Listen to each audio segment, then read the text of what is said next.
En este tercer encuentro en torno al placer y el dolor como manantiales de la creación, contamos con la presencia de Rafael Argullol, Hugo Mujica y Darío Stanrachber. Ellos los tres, son filósofos, escritores, han publicado libros que han sido traducidos y llegados a cantidad de lectores. Rafael Argullol es catedrático de Estética y Teoría de las Artes en la Pompeu Fabra. Hugo Mujica, año tras año, ha dado seminarios en América y en Europa. Y Darío es profesor en la Universidad de Buenos Aires y en Rosario. A cada uno de ustedes les querría contar algo relacionado con Ernesto. A vos, Darío. Vos no lo conociste a Ernesto, no tuviste un trato directo como ellos con Ernesto. Pero en cambio, compartís con él una modalidad muy excepcional, que es, Darío tiene 2 programas de televisión y 2 de radio, a la que acuden miles de jóvenes. Tiene esa indecible atracción para los jóvenes que tenía Ernesto. Eso tenés vos, Darío. Un hecho muy excepcional. Rafael, te voy a contar algo que sucedió en el año 2002. En ese momento le pedimos a César Molina que te invitara a un homenaje que le estábamos por hacer a Ernesto en el Círculo de Bellas Artes de Madrid. Vos fuiste y ese día le regalaste a Ernesto un libro escrito por vos que tiene la dedicatoria: gracias por las horas de belleza y de verdad. Ernesto, que tenía afecto y admiración por vos, lo tuvo sobre el escritorio durante gran parte de sus últimos años. De vos, Hugo Mujica, Ernesto escribió: ¿Hugo Mujica es un gran poeta y pensador, o yo no tengo intuición de lo que es la literatura? El tiempo se los dirá a todos. Y eso está haciendo. ¿Empezás vos, Rafael? Bueno, muchas gracias desde Barcelona. Buenas tardes. Yo en primer lugar quiero agradecer a Elvira y a la Fundación Sábato la oportunidad de participar en este encuentro.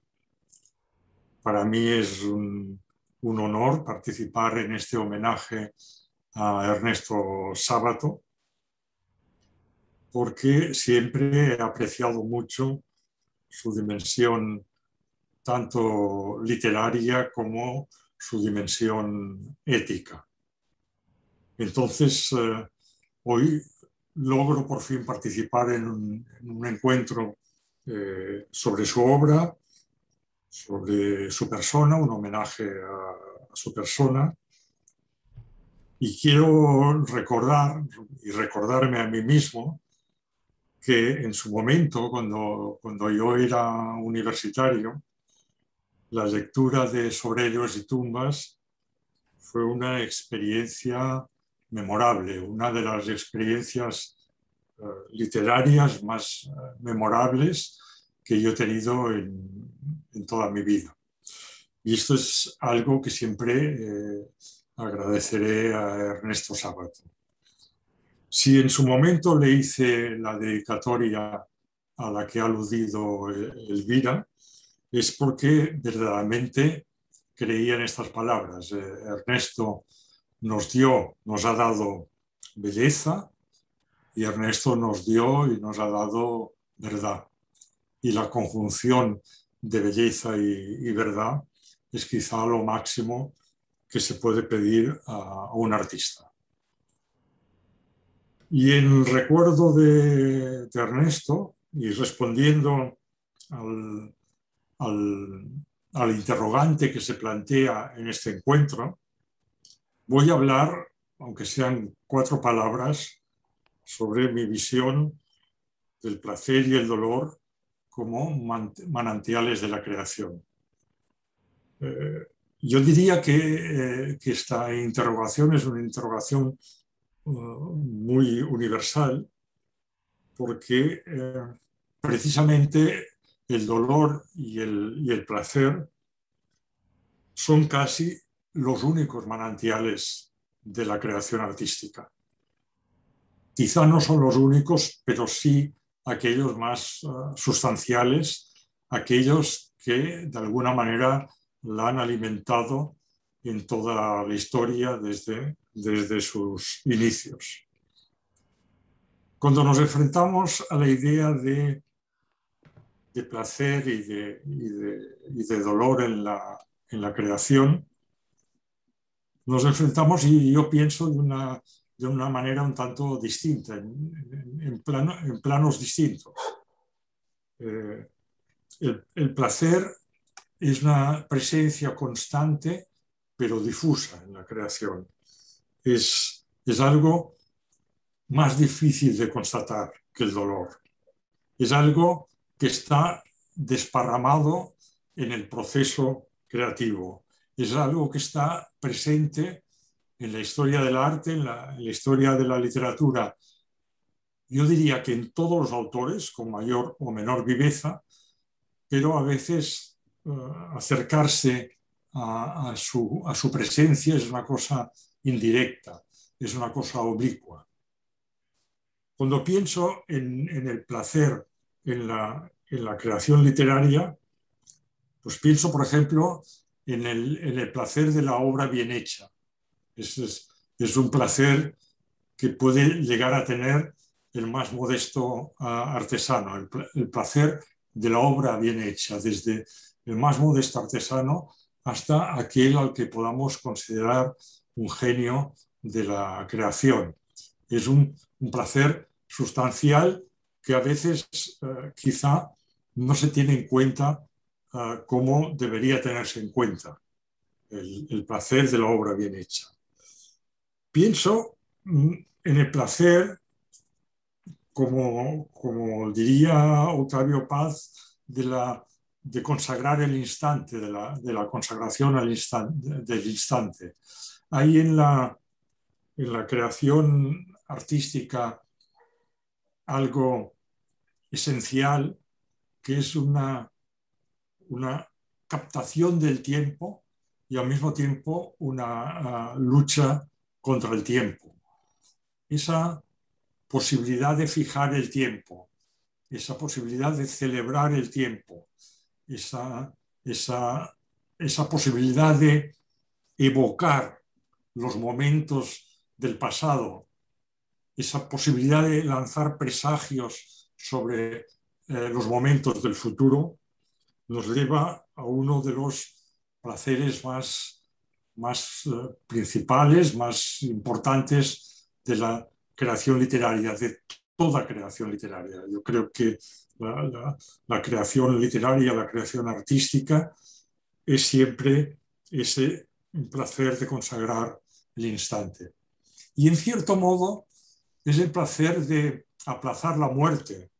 Iba a decir de luchar contra la muerte, quizá también, pero de aplazar la muerte, de la misma manera que es el placer de combatir la caducidad.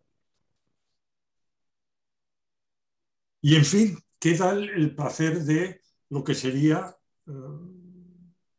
el material, la materia prima de cada una de las artes, de cada una de las creaciones, el placer mismo de la palabra, el placer de trabajar la palabra, de esculpir la palabra, el placer de la imagen, el placer del sonido, creo que el creador tiene el privilegio de sentir un placer excepcional que quizá otros seres humanos no sienten, y es ese placer interiorizado que pueden proporcionar la palabra, el sonido, la imagen, que pueden proporcionar los materiales a través de los cuales ejercemos la creación artística. En relación al placer, el dolor, y yo creo, la presencia del dolor como manantial de la creación es una presencia más concreta, es una presencia más abrasiva, es una presencia más directa, es una presencia que atraviesa toda la historia de la creación a sí misma, pero la atraviesa de una manera más visible, más explícita, quizá, que en el caso del dolor.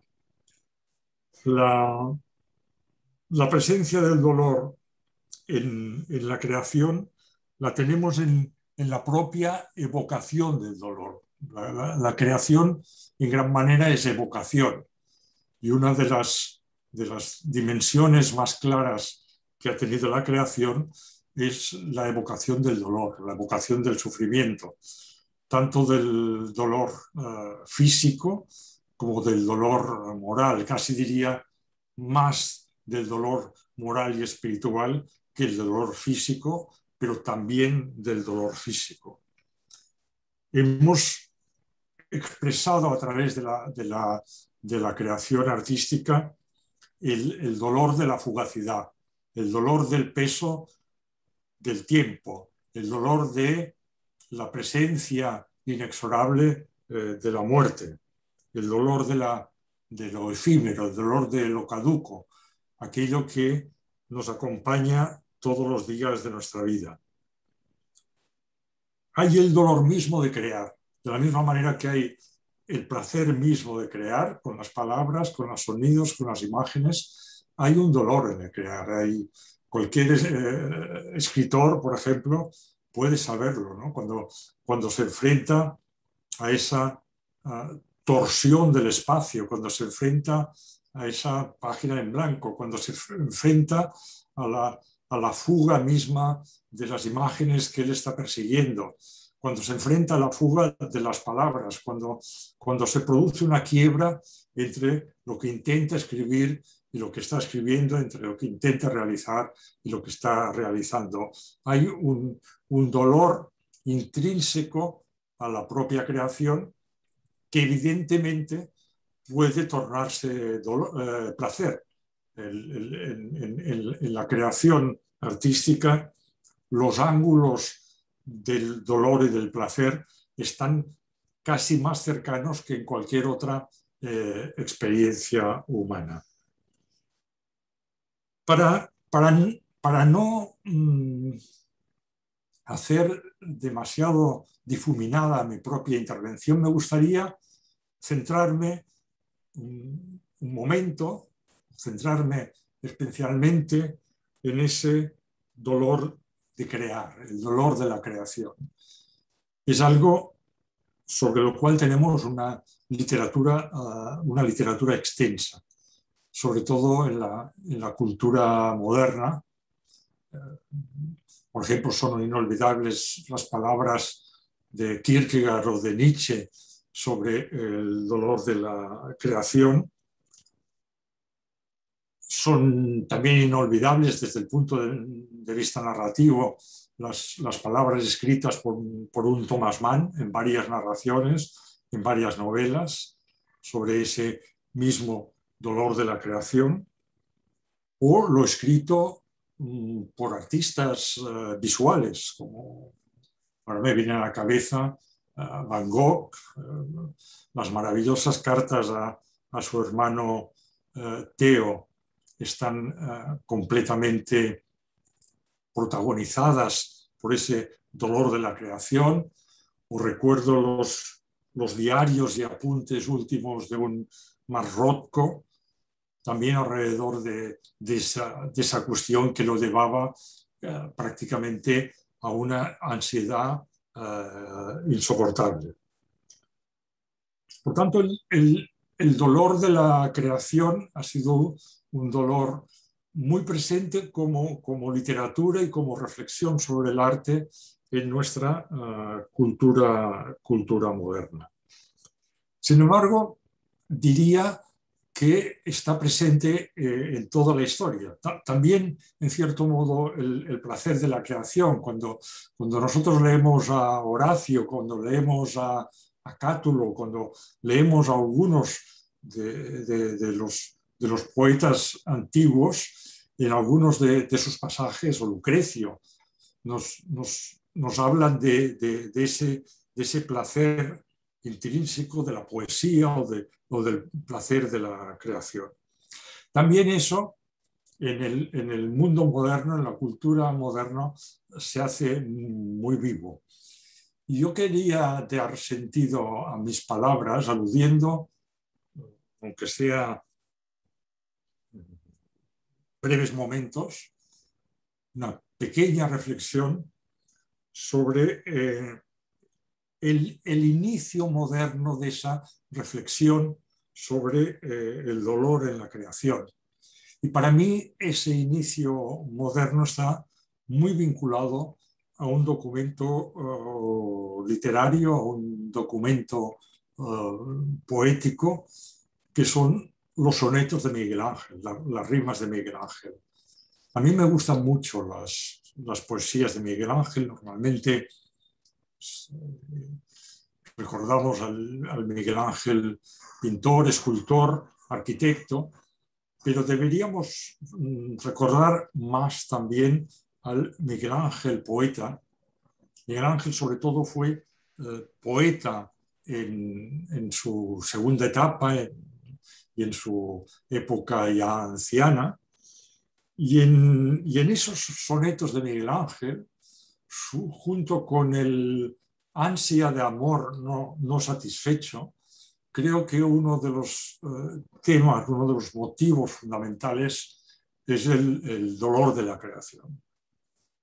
Miguel Ángel, que fue considerado ya en vida como un artista divino, como el artista que había llegado a la máxima perfección en toda su historia, estaba en cambio angustiado por el hecho mismo de la creación. Veía que su creación era insatisfactorio, estaba dominado por una continua insaciabilidad. Y ahí encontramos en las poesías de Miguel Ángel el anuncio de una de las cumbres de la historia del arte y uno de los momentos también más enigmáticos de la historia del arte, y es cuando Miguel Ángel empieza a dejar sus últimas obras inacabadas, los non finitos. Nos preguntamos por qué ese non finito de Miguel Ángel, por qué en la última etapa no acababa las esculturas o las dejaba de un modo inacabado, de manera que el espectador fuera capaz de ver la materia prima de la escultura junto con el labor del cincel. Ese porqué está en los sonetos de Miguel Ángel. Es precisamente la obsesión por llegar a desentrañar lo esencial, por llegar a desentrañar lo espiritual, lo que él llamaba a veces lo divino. Es esa obsesión lo que le lleva al no finito, porque se ve como Miguel Ángel, nada menos. Miguel Ángel se ve como un artista fracasado, como un artista que es incapaz de dar a luz a esa perfección que perseguía. Y es en ese momento en que el propio Miguel Ángel opta por la obra inacabada. A mí me ha hecho reflexionar siempre mucho esta opción de Miguel Ángel, porque, y con eso iré acabando, nos lleva a una de las conclusiones del dolor y a una de las conclusiones también del placer, paradójicamente, en el momento de la creación artística, de la creación literaria. Es decir, por un lado hay una alegría, un gozo por lo que es asumido, por lo que es, en cierto modo, absorbido, por lo que se consigue, pero al mismo tiempo hay una continua melancolía, y esa continua melancolía se traduce en una tentación que yo pienso tenemos todos los que intentamos crear literariamente, y es la tentación del non finito. Es la tentación de dejar inacabado, de transformar lo que estamos escribiendo en algo sumergido en el proceso de la experiencia vital, pero no darlo nunca por acabado, porque en cierto modo en ese non finito en que se resuelve nuestra obra es en cierto modo el éxito mismo de la obra literaria. Eso explica, creo yo, que un artista, en general, un artista nunca da por acabado una obra. Un artista puede llegar a sentir la satisfacción de la obra, pero nunca la da por acabada. Un artista, en cierto modo, siempre vive a través de lo inacabado de su obra, vive esa melancolía que produce la propia creación, y vive también ese gozo de conseguir, en cierto modo, avanzar en el camino de la obra bien hecha. Pero la obra bien hecha es siempre una obra inacabada. Es una obra inacabada estéticamente y es una obra inacabada éticamente. La verdad que se puede buscar a través del arte, como diría Tolstoy, es una verdad tensa, es una verdad inacabada, es una verdad en cierto modo trágica. Pero como tiene esa vertiente de verdad, es también algo que nos produce un gozo íntimo y nos produce una gran complicidad. Con eso acabo, que es la gran complicidad que puede traernos de nuevo la lectura de un autor como Ernesto Sábato, en el cual, como decía el libro que le dediqué, las palabras son palabras de belleza y palabras de verdad, en que lo estético y lo ético van tremendamente unidos. Muchas gracias. ¿Quieres contestarle, Darío o Hugo, brevemente a Rafael? Hugo. Sí, lo tomé, pero no el micrófono. Ahora sí, me escuchan, sí. No, yo lo que cambiaría es la palabra inacabado, que da una sensación de inacabamiento. Y le pondría la obra abierta, ¿no? Lo que nosotros llamamos inacabado quizás sea desde una perfección que no existe o una eternidad que tampoco. O sea, creo que lo inacabado de la obra es precisamente la posibilidad de dejar abierto para que el otro entre y la haga propia. Le daría ese matiz más de positividad en el sentido que, bueno, que no necesita justificarse ante un lugar donde estaría el patrón oro de esa obra que no se llegó. O sea, el no llegar ya es intrínseco a la obra, ¿no? Quería recuperar eso. Estoy de acuerdo por completo. Lo inacabado, en mi caso, se refiere esencialmente a lo que es abierto, a lo que incita al diálogo. Es decir, la creación no es un monólogo, sino es un diálogo, digamos, en expectativa. Sí, a mí me gustó, me interesa mucho que en los últimos 4 o 5 años todo el cine de autor, las películas no tienen más final. En un momento se para la historia, pero no se anuda. Y yo me doy cuenta cuánto más fecundo es lo que uno sigue viviéndola en la cabeza, que cuando se terminó, por así decirlo, y ya me dejó afuera, ¿no? Creo que tiene una fecundidad lo inacabado, lo abierto. De hecho, ahora que te refieres al cine, me acuerdo cuando era muy pequeño y fui por primera vez al cine, aquí era una cosa habitual ir los jueves por la tarde al cine, y yo siempre me intrigaba mucho cuando veía el fin de M. Me intrigaba mucho porque me preguntaba, bueno, ahora se ha acabado esto, pero ¿qué es lo que realmente viene después? En realidad la película continúa después. Ese después me intrigaba muchísimo. Con lo cual, el que no haya el fin me parece oportuno. Darío. Me encanta esa idea de huella con la que uno después queda entramado una vez que se supone que la obra termina, ¿no? O sea, nunca termina porque la obra espectralmente, digo, nos va constituyendo también a lo largo del tiempo en ese recuerdo que no solo es inacabado, sino que también se va resignificando permanentemente.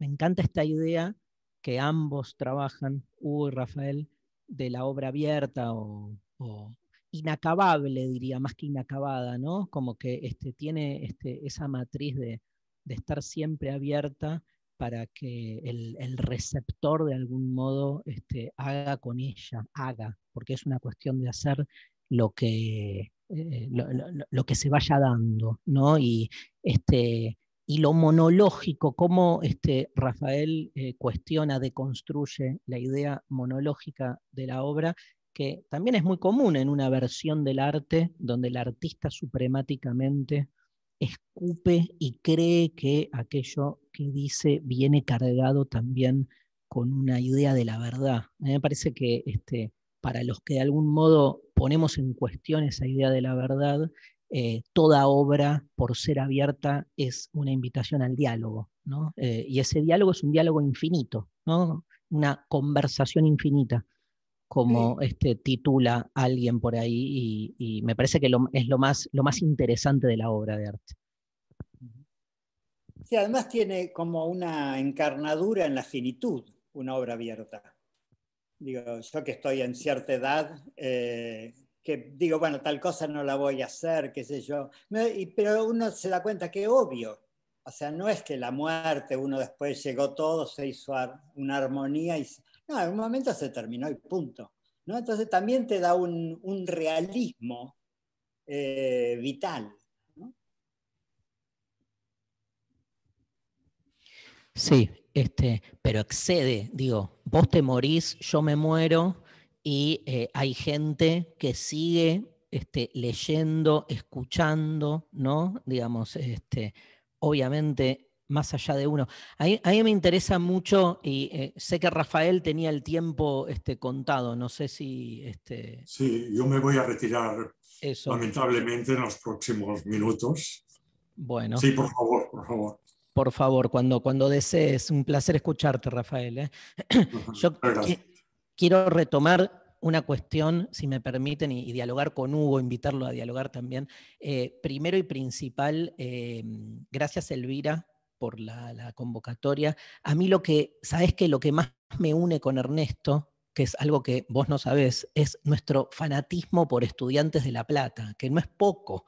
Y más en un mundo como el nuestro, intelectual, ¿no? Erudito, me parece que, digamos, esa dualidad, ¿no? Entre lo erudito y lo popular, que es muy Ernesto Sábato eso, y que se plasmaba muy fuertemente en el fútbol, ¿no? Porque, digamos, alguien como Ernesto que pero los últimos años seguía a Estudiantes de La Plata, por lo que yo sé, todo el tiempo. Yo también soy hincha del mismo club.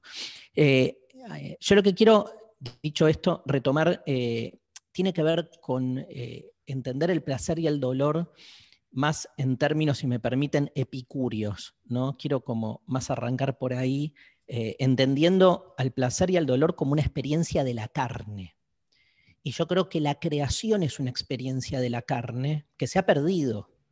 Me gusta mucho, hay una idea de Derrida que Derrida dice, yo no escribo con la mente, yo escribo con los dedos. Y esto de escribir con los dedos, donde el dedo antepone a la mente, digo, cuando uno escribe, cuando uno habla, es tomado por algo, no es que esta idea tan moderna, ¿no? de que somos dueños de lo que decimos. Que tampoco digo que no, pero por lo menos me permito pensar la ambigüedad del lenguaje en lo que tiene de propio y lo que tiene de impropio. Y quiero decir en ese sentido que esta experiencia de la carne, epicúrea, desde la cual padecemos dolor y placer, obviamente se inclina más en mi lectura al dolor que al placer. O sea, no me cabe duda, y perdón, pero que el placer es básicamente ausencia de dolor, ¿no? Porque cuando uno piensa el placer en términos expansivos, ese placer viene asociado al dolor. O sea, el placer supone también su bajón, diríamos, ¿no? Su degradación, que lo coloca en el lugar del dolor. En cambio, cuando uno logra alcanzar cierta imperturbabilidad, generando así como algún tipo de dominio de lo que es el dolor, me parece que ese modo de entender el placer más por ausencia de dolor nos coloca en un lugar en principio sin contradicciones. Y ahí pienso en el lenguaje. El lenguaje, digamos, o sea, la pregunta que me haría es si la palabra atenúa el dolor, ¿sí? Se lo pregunto a Hugo, ya directo. ¿La palabra atenúa el dolor o la palabra exacerba el dolor? O sea, hablar es algo que nos permite elaborar el dolor, o hablar es una manera de profundizar nuestro duelo eterno. Antes que cuando estabas hablando me acordé de un poeta, creo que es Cavazzi, que dice, habla de los escritores, prefiero una gota de sangre a un litro de tinta, ¿no? Digo, creo que es muy plástico eso. Yo creo, o sea, vos y yo tenemos un santo en común que es Nietzsche. Y él habla en el Zaratustra, cuando dice profundo es el dolor, pero más profundo aún que el sufrimiento es el placer. El dolor dice pasa, el placer quiere eternidad, eternidad, eternidad. Creo que tiene más buena prensa el dolor, pero casi diría narcisísticamente. Al menos a mí no se me dio el don de sufrir cuando escribo. Yo escucho y me parece, me hubiera gustado, ¿no? Digo, o sea, es el síndrome de Van Gogh versus el síndrome Andy Warhol.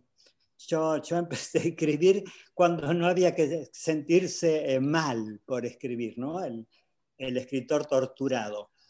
Creo que no te puedo responder porque te voy a responder con palabras que son las mismas del dolor o del placer. Digo, no hay afuera. Obviamente el hablar, o sea, eso lo inventó la confesión, lo inventó el psicoanálisis. Es una manera de salir, ¿no? Hay un ícono que a mí me gusta mucho, antiquísimo, que hay un padre espiritual y el discípulo le está hablando así de rodillas y por la boca salen demonios. Bueno, una forma de sacarlos, ¿no? Sirve para eso. Pero el gozo también pide, el gozo pide yo creo que el dolor ahonda y el gozo expande, ¿no? Pero quizás el error es pensar que son dos cosas diferentes. Tenemos a otro santo en común, Heráclito, que nos cuenta que de ahí nace la creación, ¿no? Creo que incluso el gozo por haber creado tiene también el dolor del desprendimiento, se te fue, ya no es tuyo, ¿no? Pero creo que juega esa tensión. Siento, ¿sabes lo que pensaba mientras te escuchaba? Vuelvo a esta ambigüedad o aporía del lenguaje que es a la vez propio e impropio, ¿no? Que hablamos un lenguaje que a la vez nos habla. que a la vez no elegimos. Lo que me parece es que cuando sentimos que hay un trasfondo que nos excede y que nos habla, y que simplemente abrimos la boca o ponemos los dedos sobre la computadora y algo sale, y entonces tenemos esa experiencia de lo impropio, ahí, a mí se me juega ahí el placer. O sea, se me juega el placer en la disolución del yo, cuando siento que no soy yo el que escribe o el que habla, sino que hay algo que me toma, ¿no? Esa vieja idea del entusiasmo griego, que hace que no puedo creer que yo esté abriendo la boca y nada, salgan palabras. Me gusta lo que estás diciendo, que es el viejo tema de la inspiración, ¿no? Digo, llamale musa, llamale Dios, llamale inconsciente, pero el reconocimiento de la alteridad como lo creativo, de lo cual nosotros fuimos creados por algo que fue lo que nos antecede, la historia absoluta desde el polvo de las estrellas a otros polvos, digo, de ahí nacimos, ¿no? Digo, es retomar esa alteridad fundativa que nos sigue creando, versus el haber cerrado el discurso y entrar en la repetición o diría en la obra, haber cerrado la obra, ¿no? Volviendo a Nietzsche, entonces, también esta idea de hasta qué punto hay una forma del lenguaje donde la forma más racional, más argumentativa, más explicativa, donde de alguna manera cuanto más explicamos y logramos acomodar los acontecimientos a nuestro andamiaje epistemológico, a nuestra apolineidad, diríamos, más esa mediación permite como soportar, obviamente, tanto el dolor como el placer, ¿no? Pero al mismo tiempo perderlo. Es muy loco porque comprender el dolor y comprender el placer los acomoda en la posibilidad de ser soportables, pero al mismo tiempo los degrada, ¿no? Porque digo, ¿no? Te he escuchado. Alguien dijo que no había que tratar de entender la Shoah, Auschwitz, porque era ponerlo en un lenguaje racional. Tienes que dejar que te penetre, ¿no? Sí, a mayor claridad, menos expresividad, que es decir, menos vida. Digo, la tentación cuando uno escribe también es cuándo dejar de explicar, ¿no? O cómo dejar eso que incluso te pasará que incluso en las ideas, que incluso uno no sabe por qué está diciendo eso, porque interiormente, sobre todo los que somos rápidos de mente, nos damos cuenta que podríamos decir exactamente lo opuesto. Pero ahí se da un juego de desposesión, ¿no? Como vos decís, para que lo otro hable.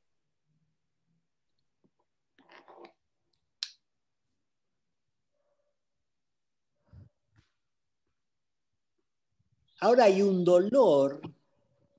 Yo hoy de carambola pasé por Bergman y pensaba, claro, el dolor de Bergman no sacaba, no era un dolor abierto, ¿no? Vos te angustiabas, pero no te llevaba más allá, no tenía catarsis, ¿no? Hay un dolor que también es como cerrado, como casi narcisista, ¿no? Como empecé casi diciendo. El planteo es ese, cómo el dolor tiene que ser también la capacidad de abrir en otro, esa dimensión que en vos abrió el dolor. Porque vuelvo a eso de que el dolor para mí es lo... Porque Nietzsche es curioso, porque a veces proclama el dolor como el fondo último de la realidad, onda Schopenhauer, y a veces dice que no, que hay un gozo. El gozo de la expresividad, ¿no? El gozo dionisíaco de que el fondo de la realidad es creatividad. Ahora, ¿cuál es la necesidad de crear? El gozo que te da. No, y yo también pienso que el crear es lo que nos pone más en contacto con el misterio que realmente nos atraviesa, y fue el misterio de haber nacido. Claro, claro, es eso. Y la creatividad es lo más cerca de la página en blanco que de repente aconteció otra cosa. Lo que pasa es que cuando acontece ya te expulsa. Claro. pero es el lugar más... por algo inventamos que Dios es creador. Nosotros podríamos haber aparecido desde otra gesticulación de Dios, ponele. Pero nosotros entendimos que lo creativo es lo más cercano a ese acontecer, ¿no? Es increíble porque desde ese lugar la representación, por lo menos judeocristiana, además le agrega la creación ex nihilo, o sea, desde el absoluto, porque no alcanza a compensar que la creación puede no ser más que la resignificación de esas huellas de las que hablábamos antes, sino que además tenemos que, en un acto supremático, donde creemos que nuestro nacimiento es un hecho fundamental, entonces toda creación la visualizamos desde ese mismo lugar, ¿no? Digo, tal vez la metáfora o la imagen más dañina, me pregunto, es la del absoluto, ¿no? Yo siempre remito a la etimología de la palabra absoluto, que significa que no queda nada suelto. Cuando realmente, digo, la experiencia de la finitud es que siempre hay algo suelto, ¿no? Y tal vez crear no sea más que intentar anudar eso que de alguna manera siempre se nos escapa. Ahora, es curioso que el hecho de la creación ex nihilo la inventamos nosotros, por así decirlo, no está en el libro de Dios, suponiendo que él es el superautor. En el siglo II recién, cuando empieza a desvalorizarse la materia, dice, no, entonces si había materia, eso es menoscabo para Dios. Y ahí se inventa la idea del abismo, ¿no? Que llevó milenios, no milenios, pero siglos y siglos. Que lo curioso es cuál fue esa necesidad nuestra, ¿no? Que también... Narciso, ¿no? Yo no me siento tan cómodo como vos, porque yo amo la tierra y me parece un cierto desprecio a ese Dios que después de todo se había ensuciado la mano con barro para crearnos, ¿no? O sea, es como que queremos ser más puros que ese Dios medio mezcla de viento con abismo, con esa tierra que ya había, ¿no? Pero bueno. ¿Cuándo se ensució Dios la mano con tierra? Cuando creó a... En la versión de Elohim nos crea del barro. Nos crea es el artesano, no es todavía el que habla desde la altura de la palabra. Es el que toca, no el que dice. Sí, pero en la otra creación, en la otra... en la primera creación, sí, nos crea desde a imagen y semejanza, no se contamina ni se ensucia, nada. No, en la primera que viene a ser la llavista, en realidad, claro, históricamente, sí. ahí no quiere que seamos a imagen y semejanza. Si dice, no le dejemos comer de la vida, porque a ver si se vuelve como nosotros. Y el otro era el bueno, y además les digo que había hecho al hombre y la mujer, no primero el hombre y después, etcétera. Obvio. Pero no, ahí está el artesano y ya el idealizado, igual que en los evangelios.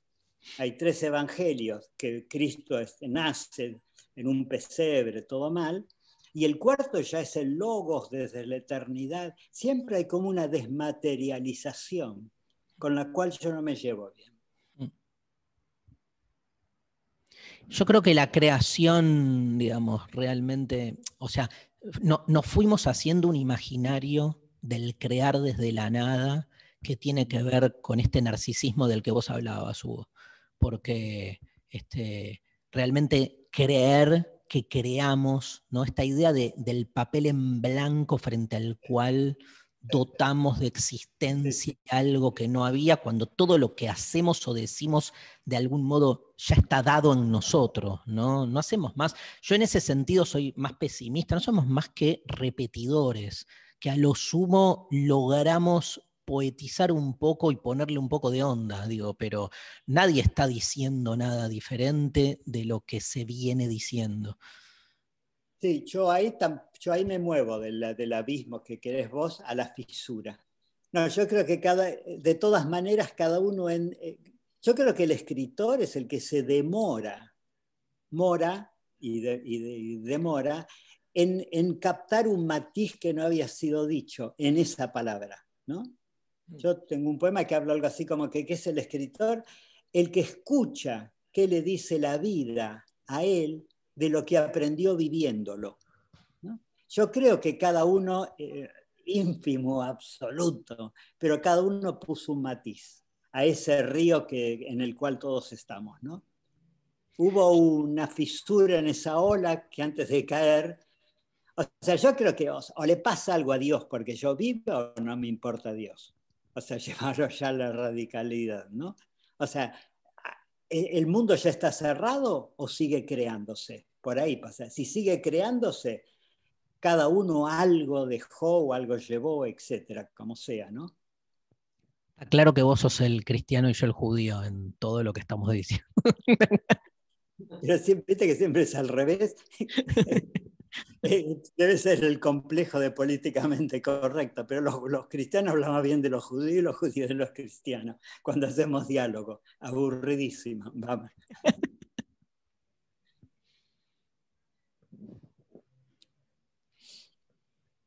Elvira. Abrimos las preguntas, me parece. A ver, yo no las tengo. Entiendo que las tiene Silvia. Sí, en realidad tienen el chat como para poder intervenir y si quieren pedirme el micrófono, lo pueden ustedes mismos abrir también. Esto es a criterio de cada uno. En el chat lo que tenemos hasta ahora es una reflexión de Lilia que habla de la construcción social. No sé si Lilia querés agregar algo. Sí, buenos días. Quería ver la importancia que Darío le da al otro, es decir, cómo influye en toda creación y en nuestra palabra el otro. Es decir, yo tengo la sensación de que somos hablados por un contexto social y quería ver su explicación. Gracias. Gracias, Lilia, por la pregunta. Obviamente, la irrupción, no la presencia, la irrupción del otro es lo que nos saca de nosotros mismos y de la, digamos, demasiada confianza que tenemos en el control y el dominio de lo que hacemos. Entonces, hay algo en el arte, digamos, hay algo en la creación donde se juega esa experiencia de la otredad, porque sentimos que hay algo que nos excede, que nos impulsa a escribir, a pintar, a cantar, ¿no? Me parece que ahí hay una otredad que es cierto, digamos, desde la narrativa más griega, fue siempre caracterizada desde el punto de vista de la inspiración, las musas, la presencia de algo divino, pero Dios es el otro, Dios es la metáfora más contundente que creó la humanidad para mencionar aquello que nos excede. Y creo que, y esto no hago más que repetir cosas que le escuché a Hugo, el arte es el gran sucedáneo de la religión, si no es básicamente la experiencia religiosa por naturaleza, pero en el sentido de dejarse tomar o irrumpir por esa otredad. Me parece, digamos, que es la única manera de corrernos de ese lugar central en el que nos hemos depositado a nosotros mismos, como un modo farmacológico también de intentar soportar la cosa. Pero por suerte hay un otro, ¿no? Que nos devuelve siempre ese martillazo como para darnos cuenta que no todo empieza y termina en nosotros. Bueno, y el otro entraría por lo abierto que hablamos, todo lo que empezamos diciendo, ¿no? La obra abierta es la dejar que el otro venga y altere o sea, el otro lee otra cosa que lo que escribiste, ¿no? Ahí está. Y yo, una cosa que ahora estaba pensando, que quería retomar, es porque hablamos medio del desprestigio del dolor, ¿no? Pero yo creo que el dolor precede a la posibilidad de gozo, porque tiene que romper el arquetipo que tenemos de felicidad o de gozo. a mí me impresiona la pérdida que tenemos del dolor en el sentido dramático y profundo de la palabra, ¿no? Digo, el mito del Buda, entre nosotros podemos hablar que es un mito, pero digo, cuando se juega, que es un príncipe que vive en el castillo, y la primera vez que sale del castillo, que nunca había salido, dice que ve un enfermo, un viejo y un muerto, que él no conocía el dolor, y ahí cambia, ¿no? Y ahora si pensás, ahí él se da cuenta, deja todo y entra, si querés, en el gozo. Pero bueno, son los tres lugares que nuestra cultura ha dejado de reflexionar. El dolor es una cuestión tecnológica que se ocupa el médico ahora, no es una reflexión sobre la finitud. La vejez es algo que hay que negar. O sea, el viejo tiene que ir a hacer ejercicio, tomar curso, explicarnos que todavía es joven. Y la muerte no está más. Digo, los cementerios se llaman Jardín de Paz, Memorial Park, da ganas de ir. Digo, son más lindos que la casa de uno. Pero bueno, pero se ha borrado los lugares de reflexión de la finitud, ¿no? Que es la posibilidad de la realidad y por lo tanto del gozo, de la aceptación. Maravilloso. Bueno, si seguimos con algunas reflexiones acá en el chat, María Rosa Lojo tuvo que irse, dice, disfruté mucho escucharlos a los tres, lamento tener que irme, produjeron placer y melancolía, crearon al hablar, gracias. Y acá Vivi habla sobre la pura manifestación de Spinoza. Bueno.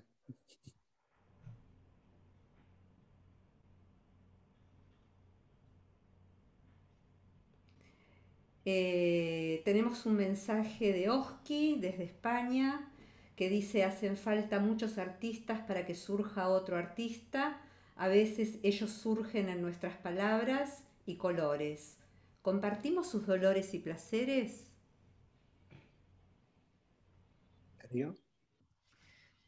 Y lo que pasa es que ya estamos sobre la hora, porque es abrir otro tema, pero digamos, estamos, hay un tema ahí, tomo la reflexión de Oski que tiene que ver con algo que se discutió mucho estos meses, ¿no? Hubo a partir de las declaraciones en relación a la obra a la vida de Michel Foucault, que tiene que ver con la relación entre el artista y la obra, o la vida privada, ¿no? Y lo que provoca. Yo no sé si comparto los dolores o los placeres del artista. En realidad ni me interesa el artista. O sea, me interesa el artista si el artista se vuelve de algún modo una obra de arte. Y entonces ahí sí tengo un interés, pero yo, digamos, retomo, ¿no?, esa idea heideggeriana. ¿Te acordás, Hugo, cuando presentó el curso de Aristóteles, que dijo, este curso de Aristóteles... Pensó, murió. Pasemos a su pensamiento. Tremendo. Ahí se le cortó a Hugo, ¿no?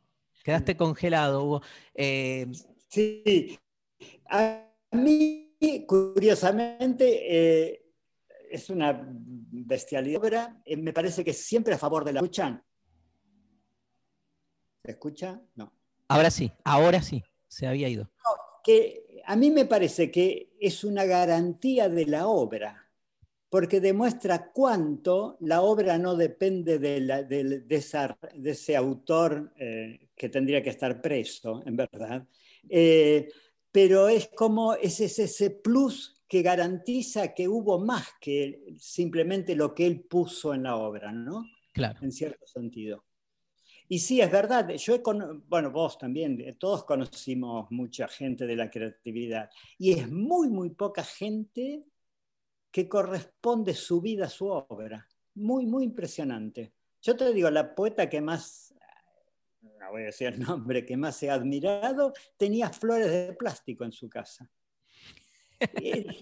Era loco, yo nunca lo entendí, por supuesto no se lo pude preguntar, pero por educación. Pero sí, es muy, muy poca la gente que sentís que fue atravesada por la tesitura de lo que está plasmando. Sí, sí, y el interés, ¿no? Digo, en principio lo que nos convoca de una obra es la obra, y la obra, además de que está escindida de la vida privada del autor, excede incluso la intención del autor, porque ese es otro tema, no solo la vida privada. Claro, sino, ¿por qué Hugo escribiste el poema? Y yo qué sé por qué escribió Hugo el poema, y no me importa por qué lo escribió, porque ese poema me remitió a cosas que Claro. absolutamente exceden lo que Hugo quiso decir cuando escribió Bueno, un poema que a mí tal vez me ni pasa siquiera que por ahí supo. A mí me pasa que por ahí me para alguien y me dice, sí, usted dijo tal cosa, ¿cómo me sirvió? Y yo sé que no dije eso, no sé todo lo que dije, pero ¿viste? Vos sabés lo que se puede decir uno y no. Pero eso me parece la creatividad. Mi obra generó lo que se está diciendo en nombre mío esa persona, ¿no? Eso es la creatividad. Que genere creatividad, no que genere lo creado.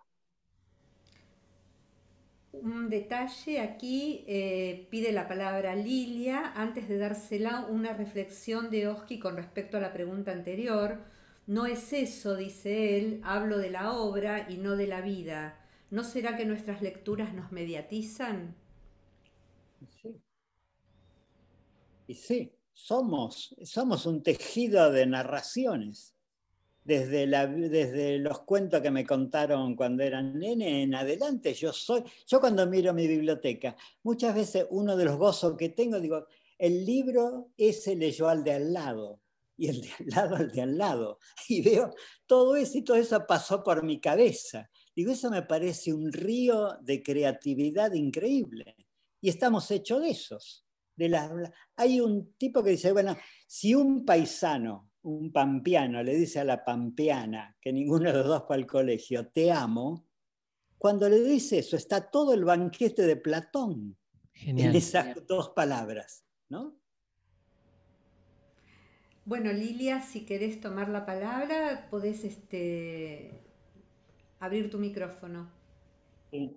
Quería preguntarles qué relación existe entre la creación y el legado y por lo tanto la construcción cultural de un determinado contexto, ¿no? Absoluto y relativo. Digo, un determinado contexto es un determinado contexto en el contexto que venía siendo y va a ser, ¿no? Es un momento, el contexto es el ratito que nos tocó ser contemporáneos de ese contexto, ¿no? Pero creo que hay una mirada que quizás sea más propia de la filosofía, de poder ver el contexto cuanto más entero mejor, por así decirlo, ¿no? Entonces poder contextualizarlo desde la conciencia, que es un contexto y no que es un absoluto.